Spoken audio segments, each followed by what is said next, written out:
Welcome back to Fuckman Cycles, right? Because that makes sense. I'm in the rum again, if you haven't noticed. Welcome back to Duckman Cycles in VW Garage. I'm your host, the Duckman. All right.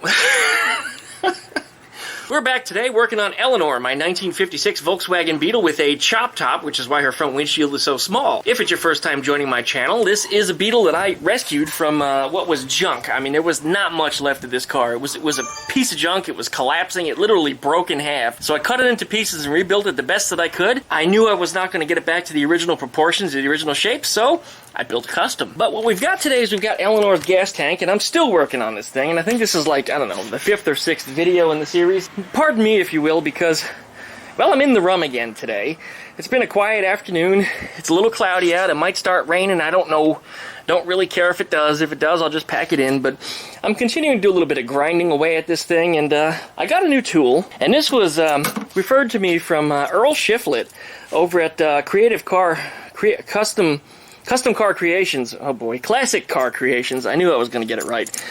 And he told me this thing was really, really good for sanding down welds, and he was right. I mean, this thing is just excellent, especially in some of the really, really hard-to-reach places, like down in here in this little trough where the gas tank sender wire comes out of. It was really hard to get in there with another tool, but this thing went ahead and smoothed out those welds brilliantly. Now, these belts do tend to wear out a little fast. That's the only downside to it. They only last a couple minutes. I mean, even with very, very gentle pressure, the grit has a tendency to fly right off the belt. So that's the only complaint I have about it, is the belts go real quick. So what I've started to do is I just started hitting it with a grinding wheel instead. Just your classic grinding wheel. Take those welds down until they're kind of rough looking, and that's where we're at right now with these here. These welds just need to be gone over once with the sander, and actually they're pretty damn flat.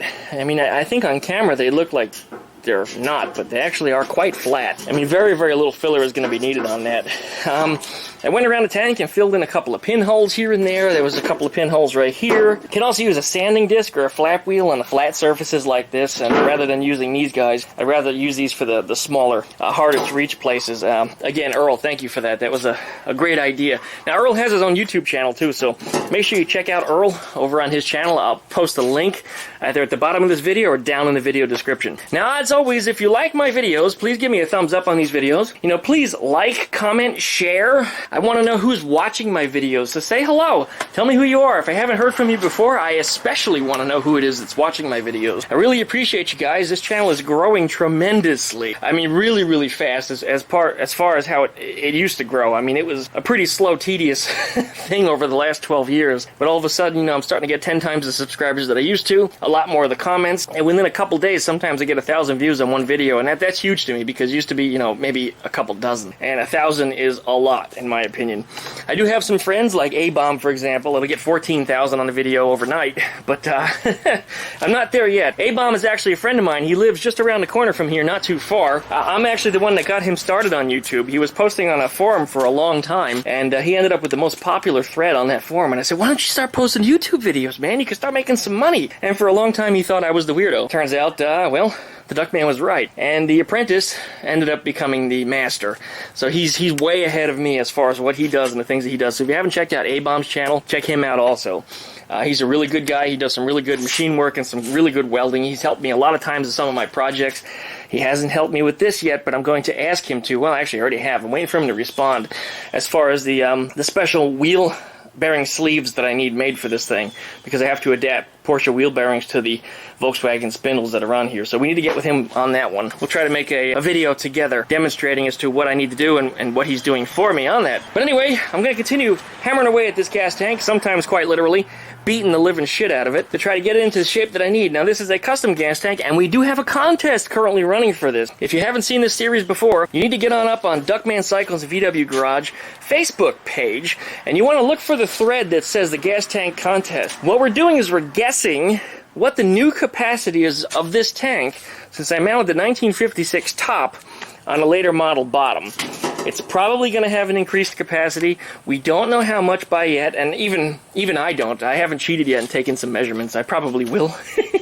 The very last vote casted is going to be mine. Of course, I'm exempted. I'm not going to win this contest, but For those that get the closest without going over what it actually ends up filling up with, you're going to get $50 in the form of a gift card. So you want to check out my Facebook page, like I said, head on over there. Search for Duckman Cycles and VW Garage up on Facebook. Go ahead and join the group and look for that post. It's the pinned one right up on the top. The gas tank contest. So thanks, you guys. I really appreciate you watching. Here comes the intro. Stay tuned. Thanks much.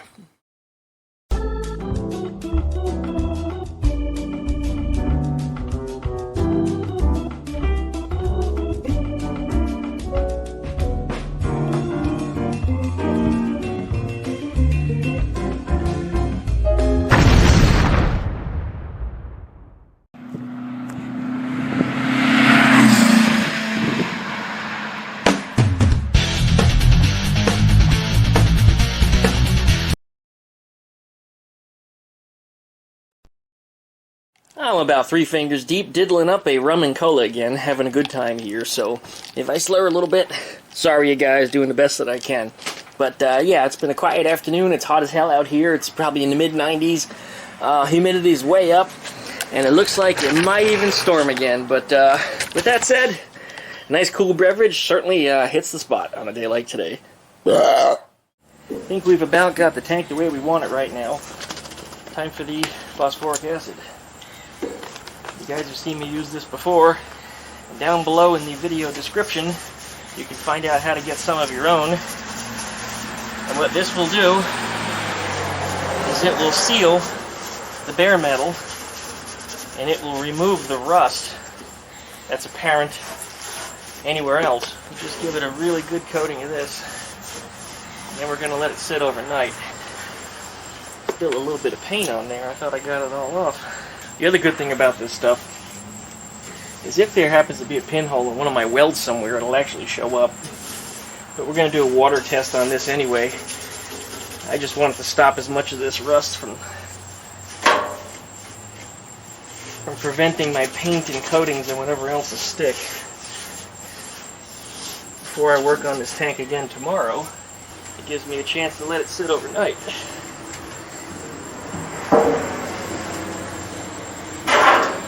You don't want to spread this stuff too thin, but you do want to spread it as evenly as possible and try to cover all surfaces. Don't miss a spot. So it's really not a multiple coat application kind of thing, just soak it. Yeah, there's a little bit of paint still in here in the gas tank sender hole. And actually the acid looks like it's eating it, which is fine. If it goes away, I'm happy with that. And I expected the top here to turn more black, but it actually turned more red. More rusty red color instead. To open us up a new one.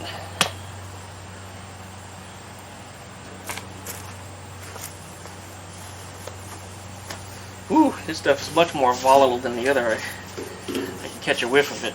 And I should be wearing my safety glasses over my eyes instead of on the top of my head, because you really don't want this stuff spattering into your eyes. But if you notice the way I'm brushing it, I'm not rapidly whipping that brush, flipping it up in the air. I'm keeping it on the material and in the brush, so it's not flying. And that's one of those experience things you learn once you get it all over your clothes.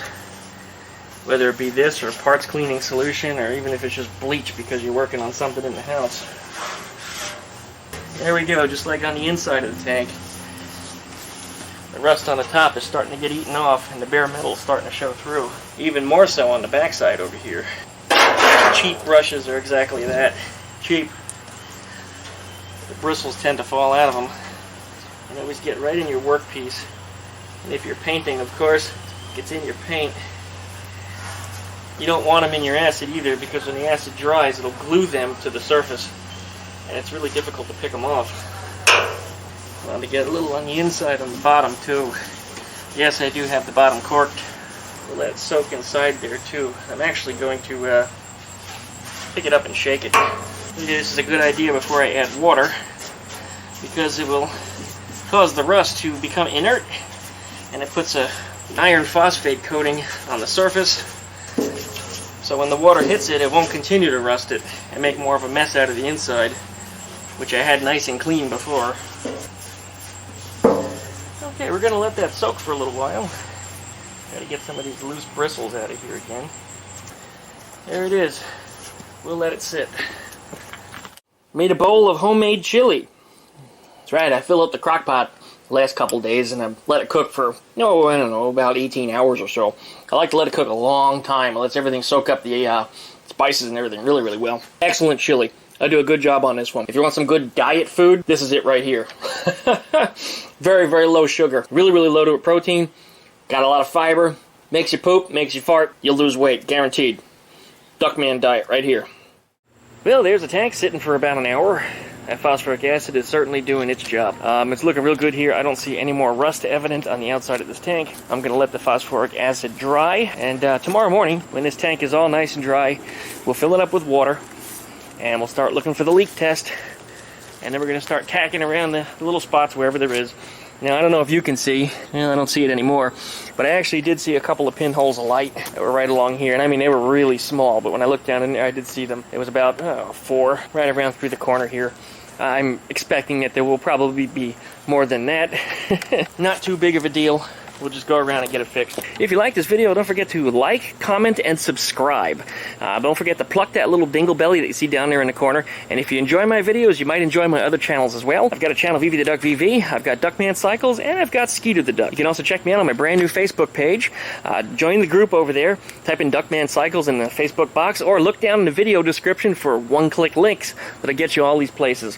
When you're over on the Facebook group, we're going to have a discussion about this tank. There's currently a contest going on for it, where we want you to guess what the new capacity of the tank is since I've modified it. Could be higher, could be lower, I don't know. Look for the thread for that. There's actually a separate one that's pinned all the way on the top of the page. There's a $50 prize, so the one who gets closest without going over. I've also asked the public with a poll up on my Facebook page there, what would happen if 2 people should both guess the same winning number? The public has decided that the first one with the earlier timestamp to make that guess is going to be the winner. The one that posted the wrong comment, well, I'm sorry, you should have looked. Thanks again for watching. See you next time.